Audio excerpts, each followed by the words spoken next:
We learned today of the death of jazz and R&B singer Marlena Shaw. Shaw was best known for her rendition of California Soul. The song remains popular to this day with over 100 million streams on Spotify. For the jazz beat, one woman's been way out front for years. In fact, for 4 years, she traveled as lead vocalist with the great Count Basie and his orchestra. Today, her albums and appearances speak for themselves, and so does the tremendous voice of Marlena Shaw. Marlena Shaw was the woman who once shook all of America with California Soul and Woman of the Ghetto. Can you believe that this same woman, who had once graced the grandest stages, died alone on a sofa, with no one claiming her body, no funeral, no obituary, only the porch light still turning on each evening as if waiting for someone who would never return? Behind the spotlight were 3 decades spent in an old house in Yonkers, hiding a relationship never made public and secrets that turned Marlena Shaw's final days into the tragic end of someone the world forgot. Why would a symbol that once made America bow its head disappear so quietly, as if she had never existed? In today's video, we'll follow the traces of that house, those old tapes, and the silences that were never made public. Because it was at that very place, 167 Hillwood Terrace, not just the last shelter of Marlena Shaw's life, but also the hiding place of a love that was never given a name, a truth that for 20 years no one had the courage to open the door to again. The house, nearly 2,000 square feet, built in the early 1940s, sat tucked away in the worn-out northern neighborhood of Yonkers. She had bought it for $117,000. That was the last of her royalties before she disappeared from the recording industry. But what wasn't in the paperwork was that she lived there with a woman never mentioned on any document, never seen in public, yet was the only person Marlena ever called family. In that home, they lived together quietly like spouses, without legality, without recognition. And after that woman passed away, it became the grave for the rest of Marlena's life, both in the literal and figurative sense. That house is now covered in vines. The iron gate can no longer open. The house number fell off in 2012 and was never replaced. The front door is always ajar, its hinges groaning with every gust of wind, and stepping inside means stepping into a space thick with dampness, where light only reaches halfway through the room before fading, as if it too lacked the courage to go on. On the living room wall still hangs an old photo of Marlena with another woman, slashed diagonally with something sharp, as if a once beautiful memory had become unbearable. On top of the cabinet sits an expired bottle of sleeping pills from 2009 and a labelless cassette tape with nearly vanished words, "Don't erase this." At the center of the room is a round gash beneath the faded carpet. It's a clean, deep, and dry cut, as though someone had once silently sliced into the wooden floor to hide something underneath, only to walk away, never having the strength to open it again. In the basement was a self-built recording room with a low ceiling, soundproofed with makeshift foam, once used by Marlena to record her voice during the years when no record label would call her anymore. The microphone still hung from the ceiling, the recording chair remained in place, tangled cables sprawled on the floor, and everything was coated in such a thick layer of dust that a single touch revealed how long time had settled there. In 2017, a technician sent by the city came to inspect the drainage pipes after neighbors reported a strange odor from the basement. That man later recalled that as he stepped onto the final stair, before he could even switch on his flashlight, a woman's voice rose from within, not clear words, just a long, haunting hum. And in that moment, he felt he was no longer alone down there. After that, the city sent representatives to request Marlena to vacate the property for structural safety inspections. But she refused, saying that if she left, everything that's left will be erased. Since 2018, the house was temporarily listed due to years of unpaid property taxes, but the authorities couldn't repossess it because the title was still under someone else's name, a person who had passed away without leaving a will. And so, no one had legal authority over the house. Marlena lived there like a guest in her own life. Residents of the neighborhood said that starting in 2020, the porch light began turning on by itself every night at 7 o'clock, even though the power bill had long been disconnected. No one could explain why. and no one dared to step inside that house again. And perhaps the reason why this house was never sold, never demolished, wasn't due to legalities, but because something still lived within those cold walls. Maybe it was a secret never spoken, a voice never fully heard, a pain that never faded. So why did Marlena choose to remain in that house and never step outside again for 20 years? Who was the mysterious woman that tore her soul apart? To find the answer, we must return to the beginning, when Marlena was just a little girl carrying many quiet wounds. Before Marlena Shaw became a voice that could silence all of America, she was once a misunderstood child, not allowed to dream, and didn't even have a room of her own.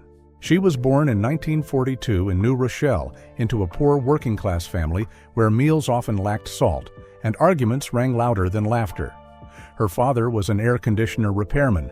Her mother taught church music, but poverty kept them from staying together for long. Marlena was raised by her mother in a two-room apartment, one room for her mother, one for a tenant, while she slept on a folding chair set up in the kitchen, night after night, listening to the piano echo through the wooden door, a sound both distant and aching, like a dream locked away after each church bell. At the age of 12, she had to take a job at a small cafe in the train station, serving, wiping tables, and washing dishes until her hands peeled raw. But more painful than that was how every time she hummed a tune while working, customers glared, and the cafe owner threatened to fire her if she kept making strange noises. By the time she was 14, Marlena was expelled from school for talking back to a teacher who forbade her to sing gospel during a school event. That day, she stood in silence for a moment, then walked away, as if already knowing there would never be a place that welcomed a black girl with a thunderous voice and a heart that refused to be quiet. Her first night singing was in a shabby club in Harlem, where people drank more than they listened. She was paid $3 for 2 songs, and when she sang a sorrowful ballad, a drunk man hurled a bottle at the stage. The glass missed her, but the words he left behind haunted her forever. "If you want to be heard, you better be pretty first." The next night, the club owner handed her a dress that barely reached mid-thigh and said if she wouldn't wear it, she shouldn't come back. Marlena brushed his hand away, but before she could leave, he slapped her. No one interfered, no one spoke, and from that moment on, she swore she would never let anyone control her voice again. Yet heartbreakingly, she could never foresee that her voice would later be stifled not by violence, but by contracts, by prejudice, by men in polished suits who always made the decisions for her. As a child, Marlena never had a room of her own, and perhaps that's why space always felt like a wound. Once, just for singing too loudly, her mother locked her in a closet. No light, no exit, only darkness wrapped around her and a heartbeat pounding like a war drum. She froze in fear. But during those 3 hours trapped inside, Marlena sang so she wouldn't be afraid anymore. And perhaps because of that memory, even decades later when she lived alone in the old house in Yonkers, she never closed her bedroom door at night. Her room was always left ajar, as if still afraid of being locked in again inside a world she could never control. And maybe it was from that very first room with no window that Marlena entered her music career carrying a quiet, smoldering fear. Marlena Shaw spent nearly the first 15 years of her career going from a voice dismissed to an icon controlled. And even though she had sung on the grandest stages in America, she never once had the right to shape her own path. In 1965, when she signed her first contract with Chess Records, Marlena was barely 23. Her voice at that time was both raw and ripened, full of instinct and defiance, as if each note was pushed out from a place so deep no one else could reach it. But even from her very first recording, she realized this game wasn't fair. Her debut album cover wasn't chosen by her. The lighting was dull, the angle was wrong, and her name was misspelled right on the cover. Marlena Shaw. When she spoke up, the label responded with a dismissive smile. The audience doesn't care about spelling. Despite all that, the song California Soul became a hit that lifted her name beyond the small lounges of Chicago. But from that point on, the barriers began to build. She was played on the radio, but she couldn't choose her songs. She was sent on tours, but wasn't allowed to bring the person she wanted. In 1971, right in the middle of her rising career, Marlena withdrew from the stage for several weeks. No newspaper asked why, no one noticed her absence. But behind the curtain was a loss too deep for words. She was pregnant with her first child. It was a secret relationship, a baby no one knew about. And then, on a flight from Detroit to New York, during her 6th month of pregnancy, she suffered unbearable abdominal pain the entire journey. When the plane landed, she was rushed to the hospital, but it was already too late. The baby passed without ever being given a name. Just a few weeks later, in a small rented apartment in East Harlem, Marlena wrote "Echo in the Dark" like a silent cry for a soul that was never welcomed. She recorded it herself, her voice fading like a lullaby, breaking apart, each word dragged up from a pain that had never healed. But that pain was only the beginning, and in fact, it became the spark that ignited a greater tragedy. 3 years after the night she lost her child, when the world thought Marlena had recovered and returned to being an artist as before, she silenced the entire industry once again. That evening, during a performance at the Fox Theater in Detroit, Marlena appeared alongside a woman in a white suit. They emerged from the backstage hallway like two quiet shadows. No hug, no kiss. But their hands were clasped, as if they could no longer hide this kind of affection. It was Claire, whom everyone had assumed to be the maid, the close friend on tour.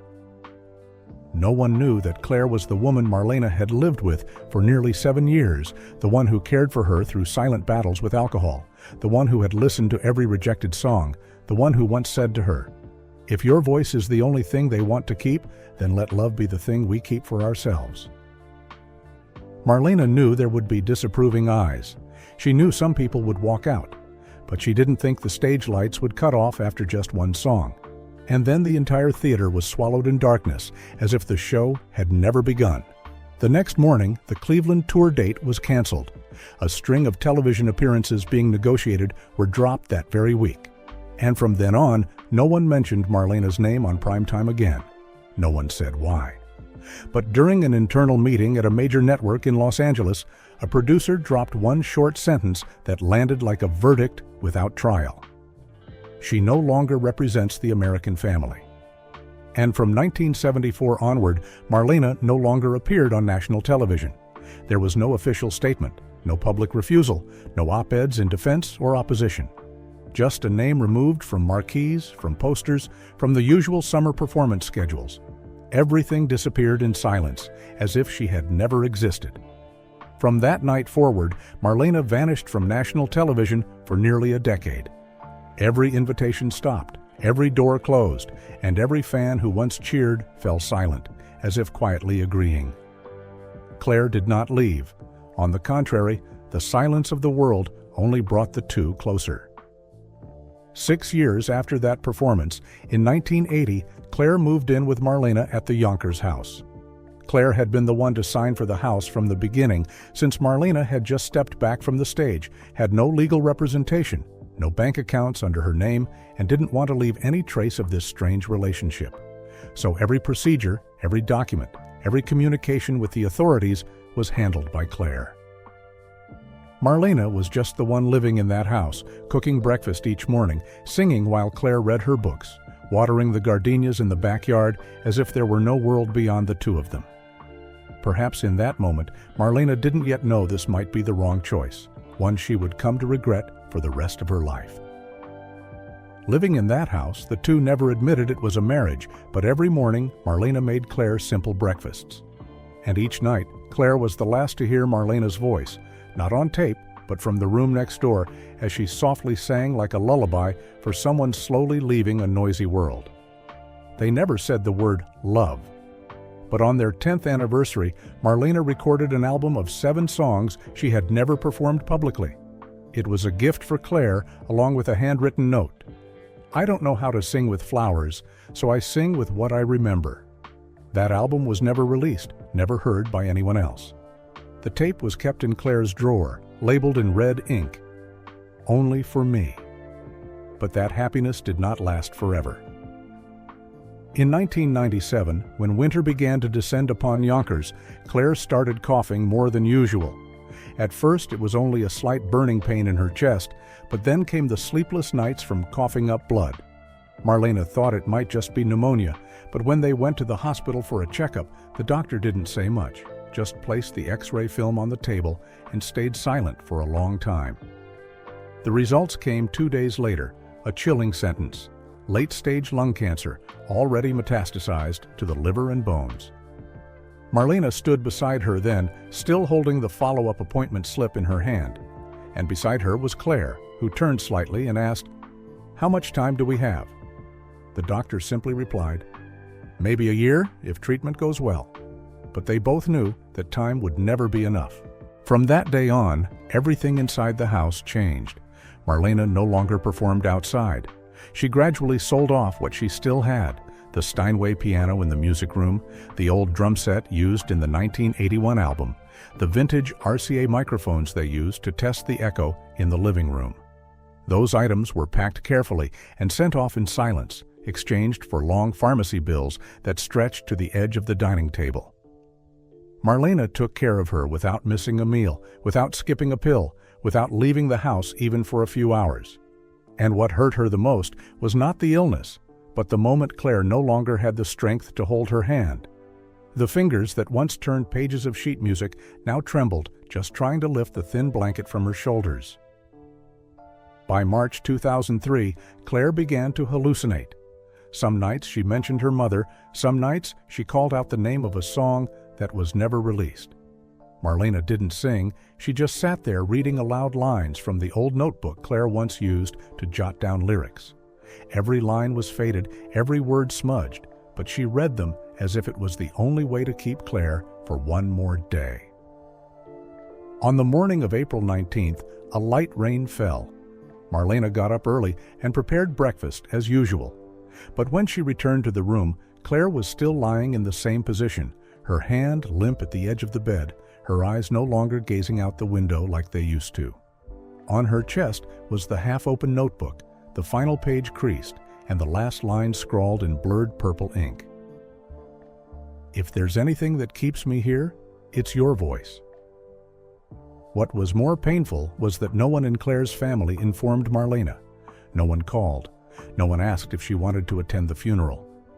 3 days later, Marlena received a letter from a lawyer informing her that Claire had been buried in Long Island in a private Jewish cemetery. No new names could be added to the list of relatives. That night, Marlena cried alone in the house for 3 nights straight, without eating, without sleeping, without singing. And yet, that was when everything came crashing down. Marlena suddenly remembered she had no legal right to the very house she was living in. When she opened the safe in the bedroom where Claire used to keep important things, inside was an incomplete will. There was no heir's name, no signature, everything left blank as if Claire once intended to write Marlena's name, but then stopped. Marlena held the paper, staring at the blank space for a long time. And she understood if she wanted to keep the house they had lived in for over 20 years, she would have to go to court, would have to reveal the love she had spent her whole life hiding. But she also knew that was harder than reaching up to pluck a star from the sky. So she folded the will, locked the safe again, and never opened it. And from 2003 onward, after Claire passed and the will was left undone, Marlena ceased to exist in the eyes of the state. With no legal document confirming their relationship, no rental contract, no legal entity, Marlena was considered an illegal occupant in the very place once called her home. There was even a time when she tried to reclaim her identification documents to open a new bank account, but no one could find a valid Social Security number under her name. Everything once tied to Marlena had vanished from the system. Her bank accounts were frozen due to unverified ownership. She couldn't withdraw royalties from her old recordings, and there was no longer a representative to act on her behalf. Even the social media account set up by fans became inaccessible because the email used belonged to Claire. The breaking point came in 2006 when Marlena received a power shutoff notice over a debt of $68.31.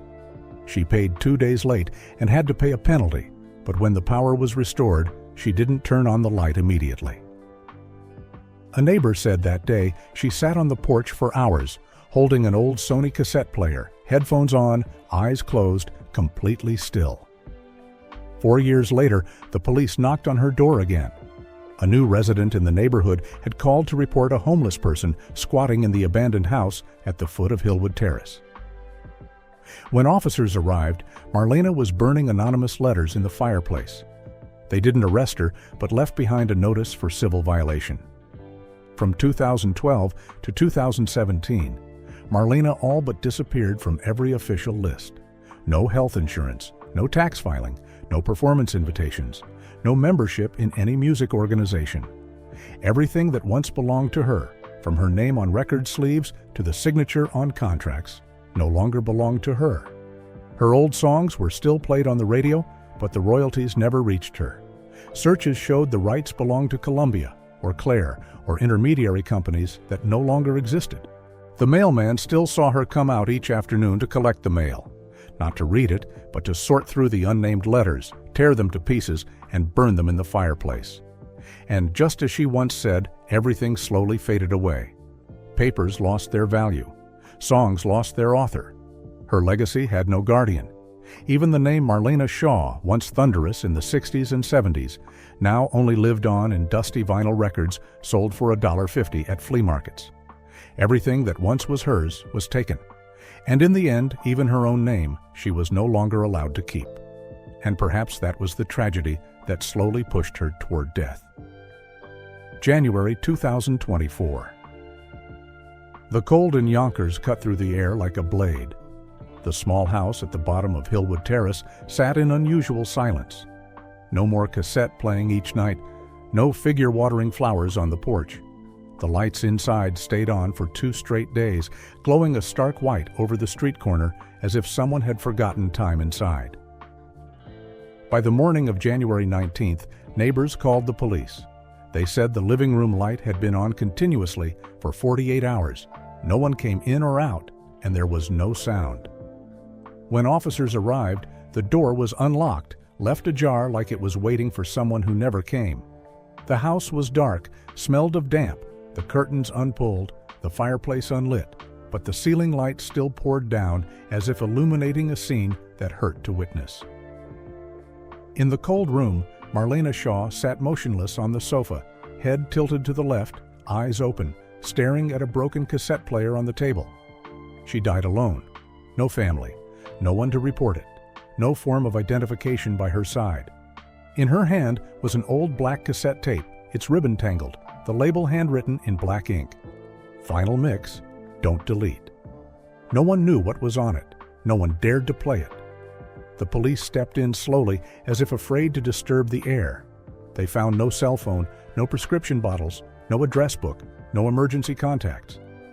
In that house, everything was exactly in place, everything intact, as if Marlena had only paused life for a moment and never made it back.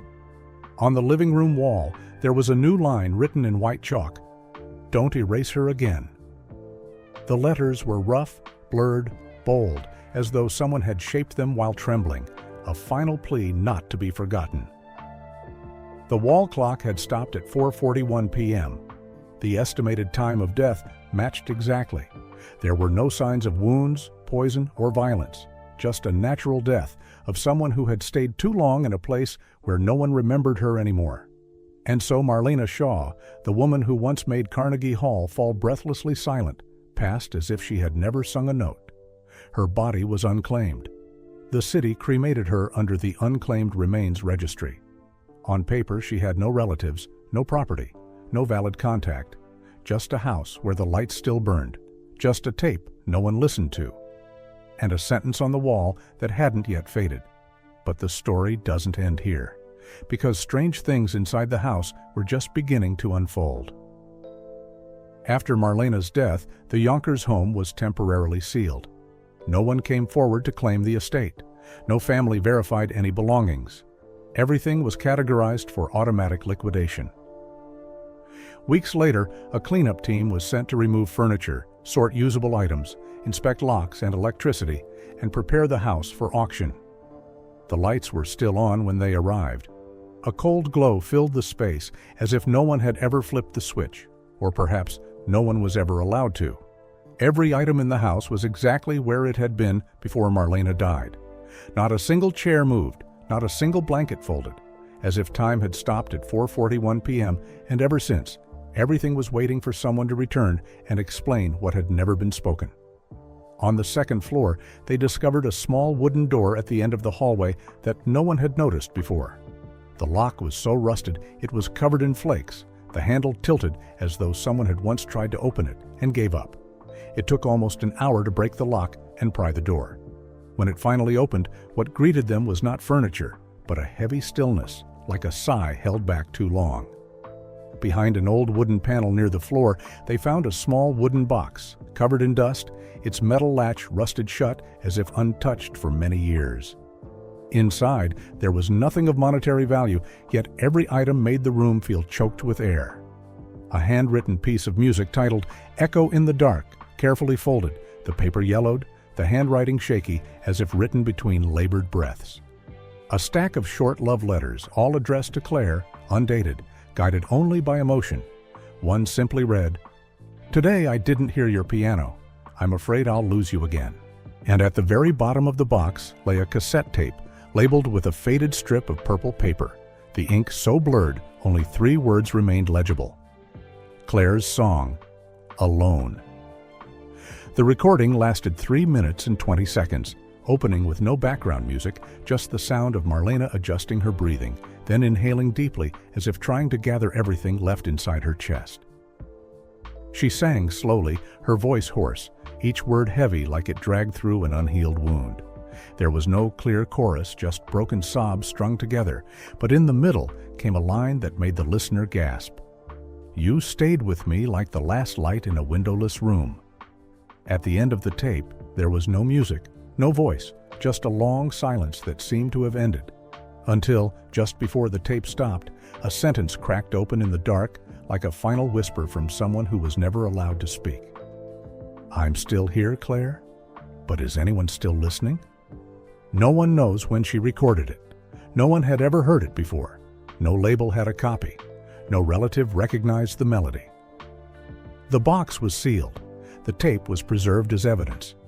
But from then on, the house could no longer be sold. New tenants came and left, each with different reasons, but the story always echoed the same eerie pattern. Every year on the night of January 19th, they would hear music from downstairs, light footsteps gliding across the wooden hallway, a radio turning on and off midway, and sometimes a voice rising from the small room, where someone had once sung her whole life just to keep a love that no one allowed to exist. No one stayed long enough to record it. But those who heard it never forgot. Looking back on Marlena's life, what do we see? She never needed a big stage to quiet a room, never needed background music to force America to confront its conscience. Marlena Shaw only needed a breath, a song, and a love that was never accepted to create a music that still lives on, even if she herself has been forgotten. Hundreds of recordings still exist. The low notes still give chills. The lyrics written for someone who couldn't be named still make listeners bow their heads. And yet, within all that legacy, one question remains. Did the world ever truly hear Marlena? Or did it only borrow her voice and leave her behind, alone in a house no one ever called home? So what do you think of Marlena's hidden love and the woman who lived in her shadows? Share your thoughts in the comments, because maybe this story needs more understanding than we ever imagined.